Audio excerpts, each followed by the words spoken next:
What is going on YouTube, it's Mark here and welcome back to another video.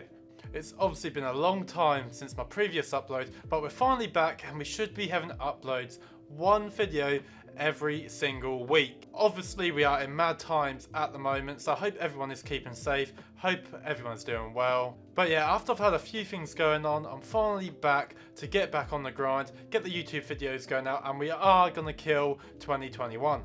If you are new to the channel, you do know I do track my progression throughout my YouTube channel, showing you guys how I'm improving, as sometime in the middle of last year I did change from controller to keyboard and mouse. So after changing, I've been improving slowly, showing you guys what I've been doing, the improvements going from day one to day whatever it could be. And this is just going to be another video, me showing another upgrade I made to my setup that has made a big improvement to my actual gameplay itself. Going to be reviewing and all the rest of it. So yeah, if you are new and you want to follow my progression, hit the subscribe button down below, like the video and turn on post notifications on. Like I did say, we're going to be killing the content this year. As for the video itself, I did actually get a new mouse. I got the G Pro wireless, can we see that? Which is a very common mouse which a lot of big pro players do use. It's wireless, it's super light, and it's a big upgrade from what I was using before, which was the G502, the Logitech G502. If any of you do know, that's a really heavy mouse, and I'm going to go into more detail as we go throughout the video, but that is what we went from to, and yeah, I'm just going to be talking about that throughout the video. Hope you do enjoy. This is my first ever video really dedicated talking about a set peripheral. I've never done that on a keyboard before. Let me know if you'd be interested in that down below, as I have tried quite a few now, playing on some friends. I've used about 2 or 3 myself, so let me know if that'd be interesting. But the intro's already been long enough. Let's get right on into the video. I'm glad to be back.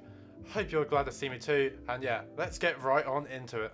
So the first thing we did do before even getting into Fortnite and playing some Fortnite itself with my new mouse was playing Kovacs. Some of you may not know what Kovacs is, but I do talk about Kovacs in pretty much every single progression video I have made. But very quickly, it is more of an aim trainer where you're getting real precise with your mouse movements, so you're moving from A to B without having to readjust, if that makes sense. This is obviously very useful when it comes to playing Fortnite itself, as you may be looking at one spot and you want to readjust onto someone's head with a shotgun or anything like that. The more accurate you can be with your mouse, the better aim you're going to have with your shotgun, with your AR, or even when you're building.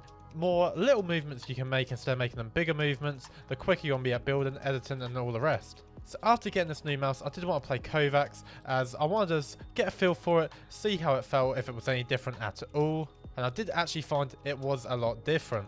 When people told me before that it was going to feel like I was on a higher sense, it really does. The weight of the mouse being lighter does make it a lot easier to, well, move, and it does in turn make your sensitivity feel higher than it actually was before when I was using the heavier mouse. But I'm not going to bore you with too much Kovacs gameplay.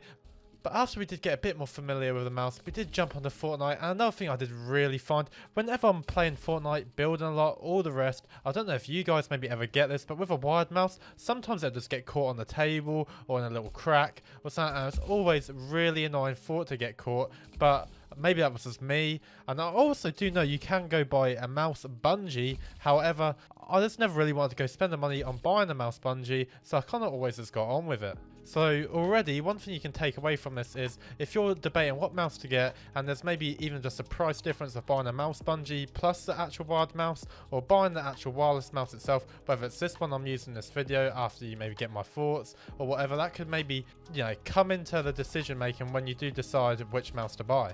So as you have been seeing in the background, the main map I have been using when warming up on Fortnite before jumping into Arena or jumping into some Zone Wars or like creative games in general with other people, I've been using this map, and this is really where I can tell the difference.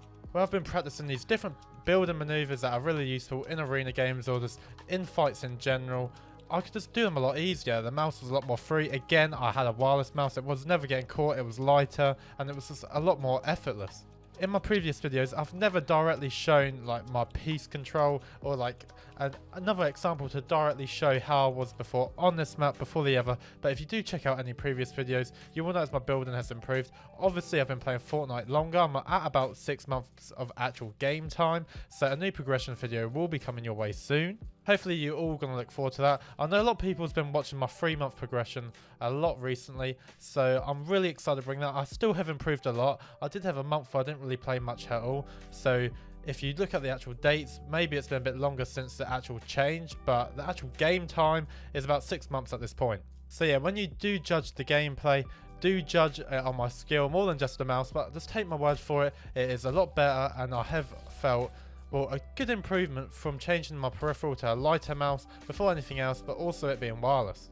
After we get comfortable with the new mouse, as well as just generally getting warm, because before you jump into Fortnite, I know all you guys don't just jump into arena games, you get warm by cranking a little bit in a creative map, and this is just how I would always get warm. But after we did do that, we did jump into some arena to have a test, and you may notice we do have low arena points.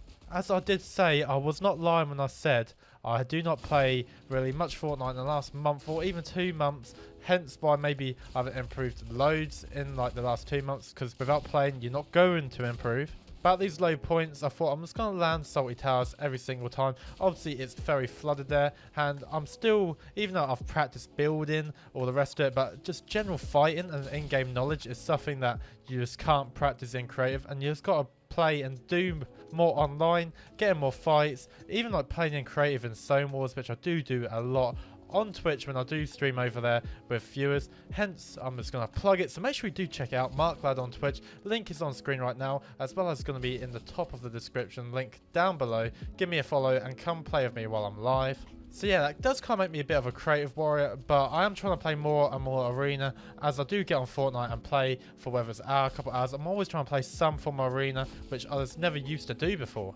So yeah, in these arena games, I wasn't really focusing on getting a win or anything like that. I just want to be getting into some fights around these buildings, because again, like in the open, it does replicate a bit like in creative, but when you're actually around buildings and you're having like destroy just general building walls, maneuver around buildings, the doors, all the rest of it, it's nothing like it. And I was just trying to practice with the new mouse, as well as practice in general for myself. That's why you're not going to find any like crazy wins or anything on this channel, but as you all know, if you have been tuned into the channel for a long time, that, you know, we're all about improving.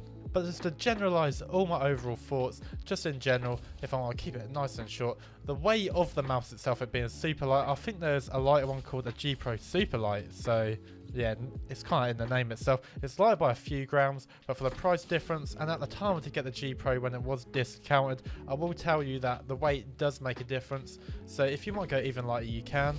But from my experience, the G Pro was perfect, but then I haven't ever used a Super Light, so I can't give a general opinion on that.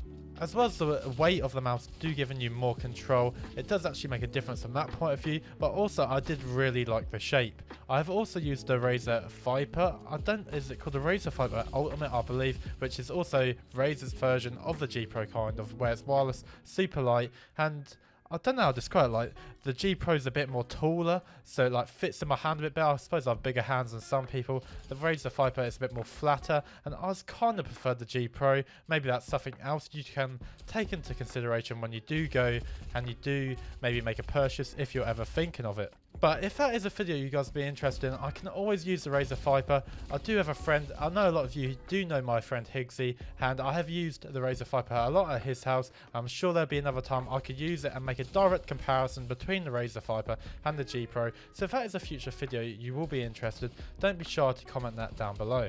And not just that, I did also say it in the intro, if you'd like me maybe to compare keyboards, because I do have an Apex Pro. I did make that upgrade quite a few months ago, but I can generally talk just the difference that you do feel between the keyboards or any other computer part, PC peripheral that you can think of. If I can make a video on it and I think it's worth it, I will definitely do it for you guys. So I just want to hear the comments down below, and I'll try to bring that video to you ASAP. But it's going to be all for the video today, YouTube. I know it's been a long time since my previous upload. I've got some bangers planned. I actually have another video that should be out within the next week of this upload, so make sure you're subscribed with them post notifications on so you don't miss that upload, because I am going to be aiming for an upload once a week. I want to get the channel back alive, and I really want to kill 2021. Other than subscribing, drop a like on the video. It's free, it'll help me out a ton, and you know, who doesn't want to help me out for free? Come on guys. But yeah, it's been all from your boy Mark. Until I catch you in the next video, I'll see you later.